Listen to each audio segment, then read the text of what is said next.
আর recently বাইন্যান্সে UL নামে একটা project list হয়েছে, যাদের সাপ্লাই মাত্র 27 মিলিয়ন। খুবই লো একটা নাম্বার। তার 70% অলরেডি মার্কেটে রয়েছে, 19 মিলিয়নের মতো।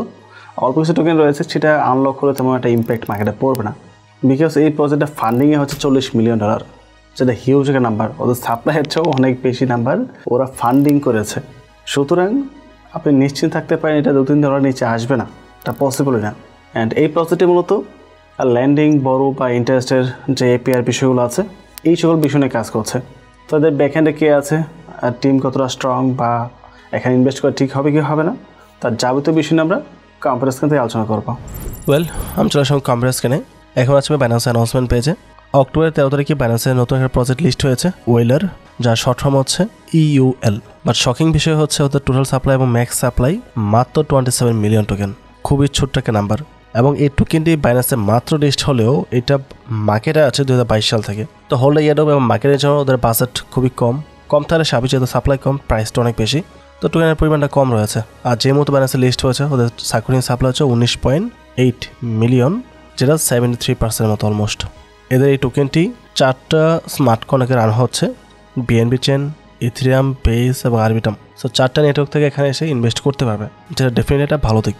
তো আমি চলে আসলাম ক্রিপ্টো র্যাঙ্কের মধ্যে, এবং এটাও একটা ল্যান্ডিং বড় ক্রিপ্টো প্ল্যাটফর্ম, যেখানে আপনি একটা টোকেনের পরিবর্তে অন্য একটা টোকেন আপনি বড় করতে পারবেন। এবং ইনভেস্টর যথেষ্ট ভালো রয়েছে, দেখতে পাচ্ছেন বিগ কোম্পানি থেকে এখানে ইনভেস্ট রয়েছে।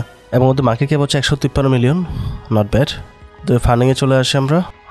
অ্যাজ ইউ ক্যান সি ওদের টোটাল ফান্ডিং হচ্ছে 40 মিলিয়ন, 40.8, যেটা ডেফিনেটলি একটা ভালো নাম্বার।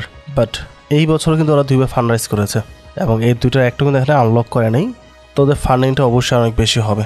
তো প্রজেক্টটা ডেফিনেটলি ভালো, তাতে কিন্তু কোনো সন্দেহ নেই। সাপ্লাই একেবারে কম রয়েছে, এবং এখানে দেখতে পাচ্ছেন নেক্সট আনলক হচ্ছে 114K টোকেন, যেটা 3 দিন পরে আনলক হবে। তো যেহেতু রিসেন্টলি এটা অনেক বেশি পাম্প করেছে, অলমোস্ট অল টাইম হাই হচ্ছে 15.75, কিছুটা কারেকশন আসছে, মেবি একটু কারেকশন আসতে পারে। সো যারা ইনভেস্ট করার চিন্তা ভাবনা করতেছেন, একটু ওয়েট করেন, যদি এটা কারেকশন নিয়ে একটু নিচের দিকে আসে। রিসেন্টলি তো মার্কেট পাম্প করেছে রেড কার্ডের নিউজের উপর বেস করে।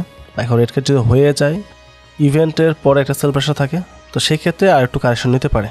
5 থেকে 6 আশপাশে আপনার প্রথম একটা এন্ট্রি নিতে পারেন চাইলে। আর মার্কেট যেহেতু এখনও আমরা ওই অল সেল দেখি নাই পরিপূর্ণভাবে একবারও, যতবার উপরে ওঠে নান ব্যাড নিউজের কারণে আবার নিচে চলে আসে। এটা গেম প্লে করা হচ্ছে পরিপূর্ণভাবে মার্কেটের মধ্যে। সো যে রিফ্লেকশনটা দেখার কথা ছিল আমাদের, ওটা আমরা দেখতে পাই না এখনও। আই হোপ সেটা আসবে, তো এখান থেকে আপনি ইজিলি 2x বা তার চেয়ে বেশি প্রফিট নিতে পারবেন। সো এই ছিল টোটাল বিষয়। বাট অবশ্যই আপনি রিচার্জ করে নিজের মতো ডিসিশন নেবেন, নিয়ে তারপর ইনভেস্ট করতে যাবেন। আমারও সব কিছু মিলে যদি ভিডিও ভালো লাগে, চ্যানেল সাবস্ক্রাইব করে পাশে থাকবেন, এবং ভিডিওতে লাইক এবং কমেন্ট করতে ভুলবেন না। পরবর্তী টপিক আবার কথা হবে। আসসালামু আলাইকুম।